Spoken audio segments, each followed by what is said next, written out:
आप सबको मेरी आवाज आ रही है? नहीं आ रही? आप लोग सो तो नहीं गए? जाग गए? Great great great. अस्सलाम वालेकुम एवरीवन। कैसे हैं आप लोग? पक्का मुझे पता है सो रहे हैं। जाग गए नहीं जाग रहे? Okay, great. So it's great to be here with Gen Z. मैंने अपने कंपनी में जितने भी एक्सेप्शनल प्रोग्राम्स किए हैं, जितने ट्रेनिंग प्रोडक्ट डिजाइन किए, उसमें मेजर कंट्रीब्यूशन जनरेशन जी का है।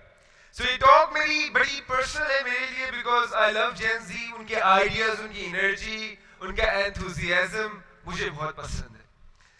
सो स्टार्ट करते हैं विथ अ शेर। ये आप सबके लिए, जो सारे नौजवान, खवातीन और मर्दाजात बैठे हैं, आप सबके लिए, कि कुछ लोग तुमको समझाएंगे, वो तुमको खौफ दिलाएंगे। जो है वो भी खो सकता है, इस राह में रेजन है इतने, कुछ और यहां हो सकता है। Reason is robber, highway robber. तो इस राह में रेजन है इतने, कुछ और यहां हो सकता है। अरे कुछ और तो अक्सर होता है, पर तुम जिस लम्हे में जिंदा हो, ये लम्हा तुमसे जिंदा है। ये वक्त फिर नहीं आएगा, तुम अपनी करनी कर गुजरो, जो है वो देखा जाएगा। मेरी भी जिंदगी इस कहानी की तरह है।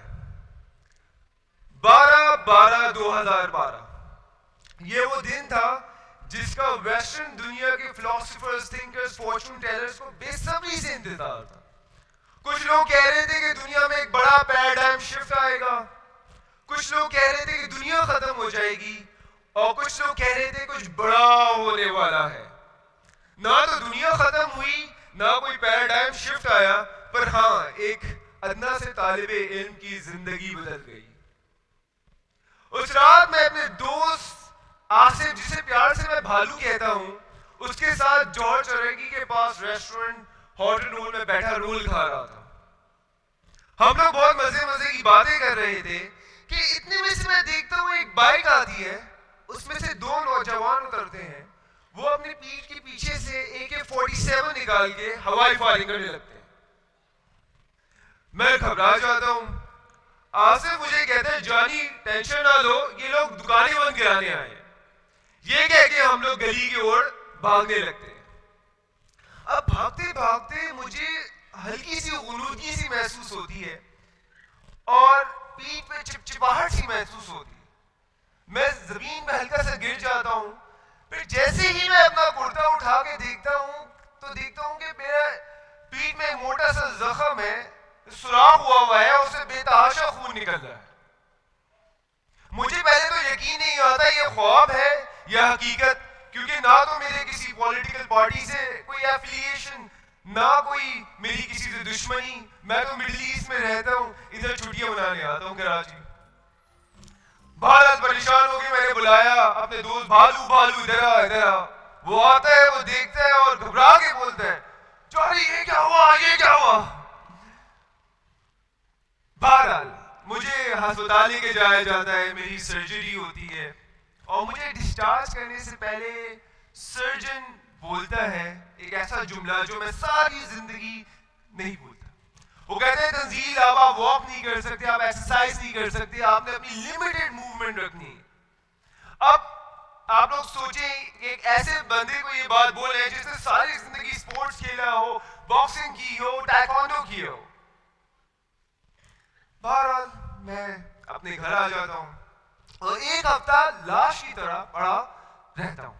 कभी ना उधर सो पाता हूं, ना उठ पाता हूं सही से। फिर मैं ये सोचता हूं, क्या यही रियलिटी है मेरी? क्या मुझे इसी तरह जिंदगी गुजारनी है, या इस रियलिटी को नेगेट करके एक अपनी रियलिटी क्रिएट करनी है? फिर मेरी नजर से कुरान की वो आयत भी गुजरती है, सूरह बकरा की आयत नंबर 286, जिसमें अल्लाह ताला कहते हैं कि Allah does not burden the soul beyond his capacity. उस वक्त ये तो समझ आ गया कि जो भी हो रहा है उसको हैंडल करने के लिए मेरे पास कैपेसिटी तो है, सिर्फ हिम्मत दिखानी है। तो पहला स्टेप मैं ये लेता हूँ, जो नर्स मुझे जख्म का पट्टी करने आते थे उनसे बोलता हूँ कि जी मैं ये काम खुद करूंगा। तो फिर सिलाई से अपने पूरे जख्म को धोना, बायोडीन लगाना, रुई डालना, उसमें घुसेड़ना, फिर क्रीम्स लगाना, पैक करना, ये मेरा पहला स्टेप होता है। दूसरा, फिर मैं आहिस्ता आहिस्ता वॉक करना शुरू करता हूँ। फिर वो वॉक तेज वॉक में बदल जाती है, फिर ब्रिस्क वॉक में बदल जाती है, फिर जॉगिंग में बदल जाती है। फिर मैं अपने नेक मसल्स पे काम करता हूँ, शोल्डर्स की मसल्स पे काम करता हूँ, क्वाड्रिसेप्स पे काम करता हूँ, लोअर बैक पे काम करता हूँ, कोर पे काम करता हूँ। करते करते मैं अपनी बॉडी को 4 मंथ्स में दोबारा से स्ट्रेंथन करके स्पोर्ट्स खेलने लगता हूँ।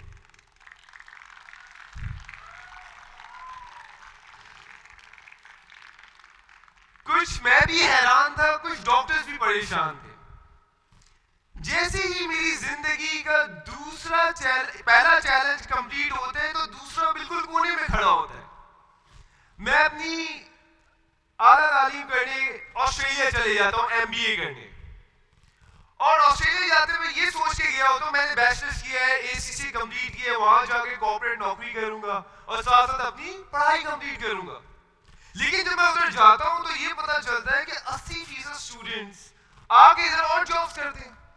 कोई सिक्योरिटी करता है, कोई क्लीनिंग करता है, कोई डिश वॉशिंग करता है। फिर उसके बाद मैं लोगों से मशवरा लेने जाता हूँ, उनसे पूछता हूँ कि जी मुझे कॉर्पोरेट जॉब करनी है, मैं एजुकेटेड पर्सन। तो कहते हैं कि थर्ड वर्ल्ड कंट्री का स्किल सेट लेके फर्स्ट वर्ल्ड कंट्री में कॉम्पिटिट करोगे, इधर तो ग्लोबल टैलेंट आता है, आप कैसे तंजील साहब कॉम्पिटिट करेंगे। एक साहब मुझे कहते हैं मियाँ इन जॉब वॉब के चक्कर में छोड़ो, डॉलर कमाओ, तुम्हें तो $20 $30 पर आवर मिल रहा है, क्या जरूरत है आईफोन लो, गाड़ियां लो। फिर मेरी एक आदत दूसरों की रियलिटीज को नेगेट करना और अपनी रियलिटी क्रिएट करना। मैंने फिर रेज्यूमे बनाना सीखी, लिंक्डइन को एक्सप्लोर किया, कवर लेटर बनाना सीखा, नेटवर्किंग इवेंट्स में जाता था, जगह जगह लोगों के पास रेज्यूमे ड्रॉप करता था, कुछ फ्री इंटर्नशिप्स की। करते करते करते करते मैं इतना प्रोएक्टिव हो गया कि मैंने 150 इंटरव्यूज दे दिए। और 150 इंटरव्यूज देने के बाद I mastered the art of giving interviews and getting into the organisation. And उसमें से बहुत सारे फेलियर्स भी थे। और जैसे आप लोगों को पता है, एडिसन ने कहा था कि I haven't failed 10,000 times, I have learned 10,000 ways of knowing how not to build a bug. तो बहरहाल मैं अपने करियर के प्रोग्रेशन में बढ़ता रहा, हत्ता कि मैं हडसन ग्लोबल रिसोर्स में कंसल्टेंट लग गया। ये एक हर नौजवान का ख्वाब होता है, पढ़ाई लिखाई करके ग्लोबल कंपनी में काम करना, ऑडी आपके पास हो, अमेरिकन एक्सप्रेस का क्रेडिट कार्ड हो, $2,000 की सूट्स हो, $2,000 की वॉचेस हो और एक luxurious lifestyle. Hudson global resource में consultant. I was living my life. फिर एक दिन क्या होता है, अम्मी की कॉल आती है। अम्मी मुझे कहती है बेटे नाना इंतकाल कर गए। और मैं अम्मी को कहता हूं इन्ना लिल्लाहि व इन्ना इलैहि राजिऊन। अम्मी मैं आपको 2 घंटे में फोन करता हूं, मैं एक प्रोजेक्ट में बिजी हूं। वो 2 घंटे 2 हफ्ते में बदल जाते हैं, क्योंकि शेल वीवर का प्रोजेक्ट चल रहा होता है और मैं बहुत बिजी होता हूं उस प्रोजेक्ट में। 2 हफ्ते बाद अम्मी का फोन आता है। अब आप लोग इस चीज का अंदाजा लगा सकते हैं कि माँ की हर बात ना दिल की गहराई में जाकर उतरती। और अम्मी मुझे कहती हैं बेटा जिस नाना ने तुम्हें पाला पोसा बड़ा किया तो उसे भूल गए हो। ऐसा हो क्या गया है कि एहसास ही मर गया है, कल को हम भी मर जाएंगे और तुम इसी तरह मसरूफ रहना। अब that was a pause in my life. मैंने वहां पे फिर एक पॉज लिया और अपनी डायरेक्टर नताशा को फोन किया और नताशा से बोला I am going through a emotional breakdown, so I need 1 week off. और 1 हफ्ते बैठ के ये सोचा मैंने कि अपने सन के रोल में परफॉर्म करने के लिए क्या मुझे ऑस्ट्रेलिया में होना बेहतर है या पाकिस्तान में। बहुत सोचने के बाद मैंने ये फैसला कर लिया कि मुझे पाकिस्तान वापस आ जाना चाहिए। और फिर मैंने लोगों से मशवरा किया जो यंग और मुझसे थोड़े से एज में लोग थे, वो मुझे कह रहे थे नहीं जाओ बर्बाद हो जाओगे, और जो सीनियर सिटीजन थे वो मुझे कह रहे थे बेटे take this decision, this will be the best decision of your life. फिर मैंने वो डिसीजन ले ली पाकिस्तान आने की, ये सोच के कि अगर मैं ऑस्ट्रेलिया जैसी कंट्री में जहाँ पे मेरे लोग अपने नहीं है, लैंग्वेज अपनी नहीं है, सिस्टम तो नहीं है अपने नहीं है, लॉज रेगुलेशन नहीं है, जब मैं अगेंस्ट ऑल ऑड इधर सक्सेसफुल हो सकता हूँ, तो पाकिस्तान तो अपना ही मुल्क है, अपनी जमीन है, अपने लोग हैं। पर लिटिल डू आई नो कि मेरी जिंदगी का सबसे बड़ा चैलेंज पाकिस्तान में मेरा इंतजार कर रहा था। इधर आने के बाद मैंने काफी जॉब्स अप्लाई की, मुझे मेरी मर्जी की नौकरी नहीं मिली। फिर मैंने सोचा कि अपनी बिजनेस करेंगे, अपना कारोबार करेंगे, अपनी कंसल्टेंसी फर्म बनाएंगे, और इसके लिए मैं मशवरे के लिए लोगों के पास गया, बिजनेसमैन के पास गया, तो उन्होंने कहा बेटा पाकिस्तान में करप्शन है, गवर्नमेंट के मसले हैं, यहाँ पे वर्क एथिक्स का मसला है, तुम्हें लोग फ्रॉड कर देंगे, तुम्हें पता नहीं है, कैश फ्लोस के मसले हैं, इनवॉइसिंग का मसला है, क्यों करना चाह रहे हो, छोड़ो नौकरी करो, किसी बैंक में लग जाओ, तुम्हारे पास बाहर की डिग्री कहीं भी लग जाओगे। फिर मैं ट्रेनिंग कंपनीज के मालिकान के पास गया, उन्होंने कहा भाई ट्रेनिंग का बिजनेस तो बेटा चल ही नहीं रहा, आप कहाँ आ गए, आप कैसे कॉम्पिटिट करेंगे, आपकी तो चेहरे पे दाढ़ी भी नहीं, यहाँ पे इतने पुराने खापड़ बैठे हैं, आप तो बिल्कुल यंग है, यहाँ पे कौन सुनेगा आपको। अब वही पुरानी आदत, लोगों की रियलिटीज को एक्सेप्ट नहीं करना और अपनी रियलिटी क्रिएट करने की कोशिश करना। फिर मैंने मीनिंगफुल लाइफ्स को एस्टैब्लिश किया, एफबीआर में रजिस्टर किया, एसआरबी में रजिस्टर किया, प्रोसेसेस बनाए, स्ट्रक्चर्स बनाए, ट्रेनिंग प्रोडक्ट्स बनाए, और फिर मेहनत करना शुरू की। 3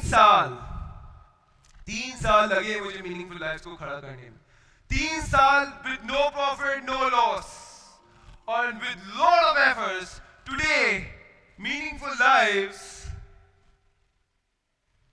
we have worked with more than 100 corporations. We have trained more than 20,000 people. We have worked with across 12 sectors, and all this was possible just because of refusing to give up. So today I'm going to share with you 4 tools that I use to conquer my difficulties and create my own reality. ये बहुत काम के tool है, अगर आपने इनको implement कर लिया है, trust me, there is nothing that is going to stop you. So number 1, you should have a strong belief system.